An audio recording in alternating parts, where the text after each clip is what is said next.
Hello friends. So guys, आज मैं बात करने वाला हूँ एक ऐसा ऑल इन वन के बारे में जो कि अभी तक आपने नहीं देखा होगा। गाइस, मैं बात करने वाला हूँ एक ऐसा ऑल इन वन जिसके अंदर में 13 जनरेशन का हमें कोर i9 प्रोसेसर देखने को मिलेगा एंड साथ ही में हमें RTX 4050 ग्राफिक्स कार्ड एंड ये हमें QHD डिस्प्ले के साथ जो है हमें देखने को मिलेगा। मतलब कह सकते हैं कि एक proper gaming all in one जो है हमें देखने को मिलने वाला है, जो कि हमें Lenovo का ThinkCentre M90a Pro generation 4 all in one desktop देखने को मिलेगा। एंड फ्रेंड्स के अंदर हमें एक 27 इंच की हमें QHD डिस्प्ले देखने को मिलेगी, जिसके अंदर हमें 350 नीट्स का हमें ब्राइटनेस एंड 99% का हमें covering and sRGB colour gamer and और भी काफ़ी सारे फीचर्स जो है हमें देखने को मिलेंगे। एंड साथ ही में हमें इंटेल का लेटेस्ट यानी कि हमें 13 जनरेशन कोर i9 वीप्रो प्रोसेसर देखने को मिलेगा। एंड साथ ही में ऑप्शनल में हमें NVIDIA का GeForce RTX 4050 laptop graphics card जो है हमें देखने को मिलेगा। एंड फ्रेंड्स के अंदर हमें वेब कैम जो कि हमें RGB IR कैमरा, इन साथ ही में हमें और भी काफ़ी सारे स्पेसिफिकेशन एंड जो फीचर्स जो है हमें देखने को मिलेंगे। इन फिलहाल इसके बारे में इतनी स्पेसिफिकेशन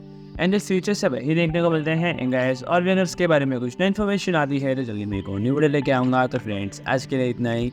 एंड फ्रेंड्स, जैसे अगर आपको हमारे न्यू वीडियोस देखने हो तो फ्रेंड हमारे चैनल को सब्सक्राइब करें एंड वीडियो अच्छा लगे तो लाइक करें, शेयर करें एंड कमेंट करें।